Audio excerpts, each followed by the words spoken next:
G'day everyone, welcome to an Oz Cyclone Chasers Cyclone video update today, the 1st of December 2014. My name's Chris Nitzo and this update is sponsored by our major sponsor this year, Campbell Scientific Australia. Looking at global cyclones around the world, we have a tropical cyclone that was located just to the east here of La Reunion. It has since weakened out and has been sheared away. We have a tropical low that's located on the western edge of Australia's area of responsibility. We'll talk a bit more about that shortly. We have a brand new tropical cyclone here in the northwest Pacific that is likely to head towards the northwest. However, we're not sure whether it's going to eventually hit the Philippines or whether it'll pass a little bit more harmlessly out here further to the east and then recurve away. So at this stage, that's a lot of variability in the guidance there in the long term. However, this system does look like it's going to be significant. Nothing else happening in the southern hemisphere and nothing happening really in the Atlantic or the northeast Pacific. Okay, in the Australian area of responsibility, we do have a tropical low that is located near 14 south, 87 degrees east. And the position, though, is uncertain because it's quite a long low, so it's an elongated low. And it's moving slowly, or it's expected to move slowly southeast. And the system will get stronger. However, we're not quite sure whether that strength will be sufficient enough to make it a tropical cyclone. So here's the expected future track of the system. You can see pushing in a southeasterly direction here and then continuing on to the southeast, but fairly weak as well. A bit of variation to that track on the GFS model. You can see here a track here to the southeast and then a recurve or a curve back to the west, and that is due to a high pressure system that's located well south of the system, trying to block its southeastward motion.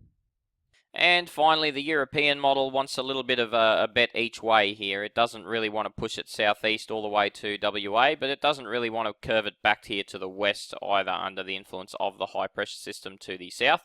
It has it drifting in a southeast and then southerly direction in a weakness in the ridge here. So we've got a ridge here and another ridge here. And what the European does is it wants to track the low or the cyclone right in the middle of those two ridges. On satellite, here is the low pressure system right there located on satellite, but once again it's a little bit elongated, so it's not an actual tight circulation, and so therefore we wouldn't expect any rapid development of the system. However, as I mentioned, all global models do develop the system slightly over the next 3 to 5 days as it tracks in a southeasterly direction. Of interest also, a little bit closer to home, is the really intense convection occurring across Indonesia here and into Southeast Asia. Now this is all associated with an Madden-Julian oscillation pulse which is moving eastwards across the globe. Taking a closer look at home, we can see the past week has produced some very high rainfall amounts across parts of the Northern Territory. Also northwestern Queensland, the extreme northwestern parts of Queensland have received very good rains from constant shower and storm activity. The northeast tropical coast of Queensland did receive some fairly extensive shower activity which created some falls of 25 to 50 millimeters in the region. Unfortunately, over the rest of the state of Queensland, at least north of Hervey Bay, we didn't see too much at all. However, we did see those extreme storms over southeastern Queensland last week. In the inland Pilbara district and also parts of the inland Gascoyne, we certainly saw some excellent and spectacular thunderstorm activity last week. However, we're going for a much drier week coming up in that part of the world. Similarly for the North Kimberley too, we saw some pretty decent thunderstorm activity. We'll see a much more isolated period of storms now. So if we take a look at the synoptic chart, this is the big system here that is going to create a lot of rain for a lot of areas. Now, what this system is causing is showers and storms across just to the east of it, and what we will see is an increase in moisture feeding into this trough system, and hopefully, with any luck, parts of the central and northeast Queensland coast that haven't seen much rain, and also the hinterland region, which is the region just inland of the coast here. So certain centres like Charters Towers, Claremont, those sort of regions are possibly in with a chance of some very decent rain as we head in towards the latter couple of days of this week. So we're looking more on the Friday, Saturday, Sunday, and Monday period. For the Pilbara and Kimberley region, you're going to get dry southerlies coming through here, folks, and there's not too much chance of too much activity at all in that area. Over the northern parts of the top end, we're going to continue to see isolated showers and thunderstorms. However, the activity probably not as extensive as it has been over the next few days. And the Gulf country and obviously northwestern parts of Queensland still in for a very active period while that trough remains to your west. Once that trough pushes eastwards, it'll push a lot of the storm activity eastwards with it. Another little bit of interest here in the southwest Pacific, we have a trough system located here. Look, this is not the monsoon trough, not yet at least. It is more of a South Pacific convergence zone that's pushed westwards a little bit. So similar type of scenario, I guess. You have converging winds, but one lot of winds comes from the northeast, one lot of winds comes from the southeast, and where they meet, we get this little trough system that forms. So as I mentioned, it's not a true monsoonal trough, rather a system that tends to be a little bit further to the east this time of year. We're not expecting any low spin-ups on this at this point in time for at least the next week and probably longer.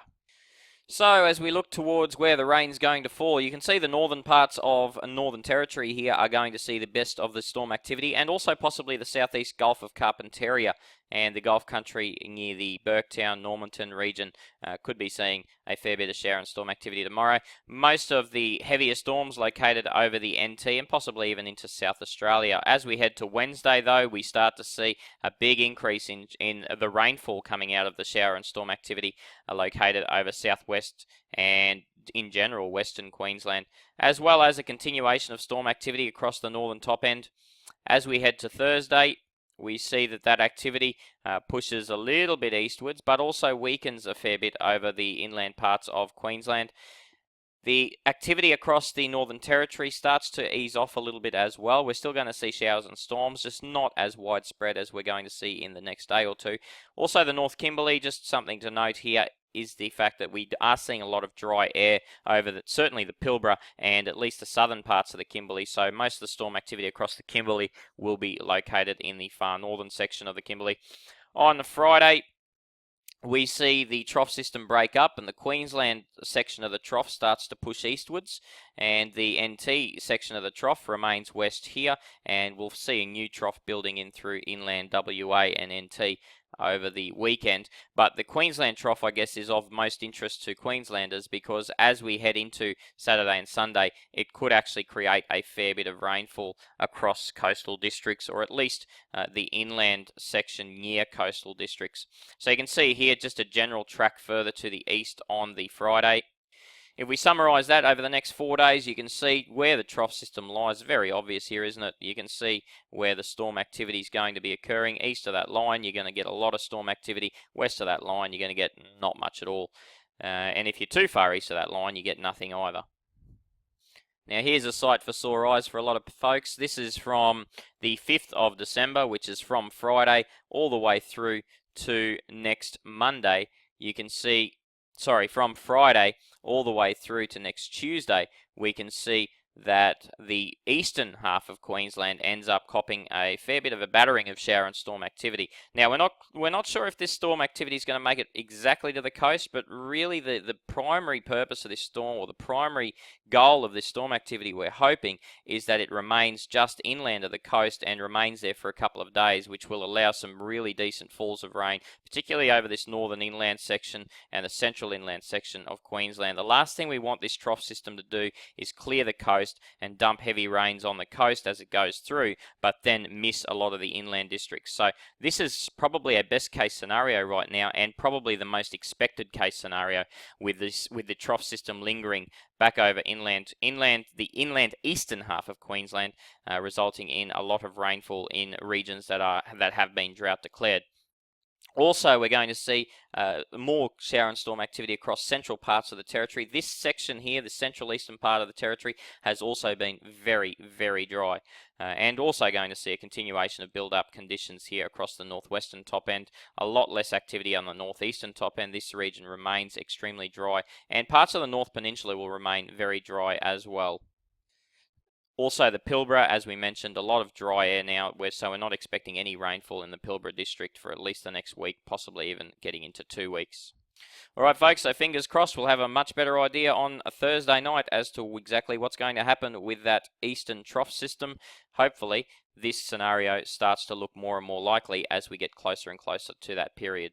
Just a reminder, if you want more of an update as to how that trough system will progress across the eastern half, or in fact any parts of Australia, please join us at our website, ozcyclonechasers.com.au. Become a subscriber, help us out, help us to get into more cyclones as the season progresses.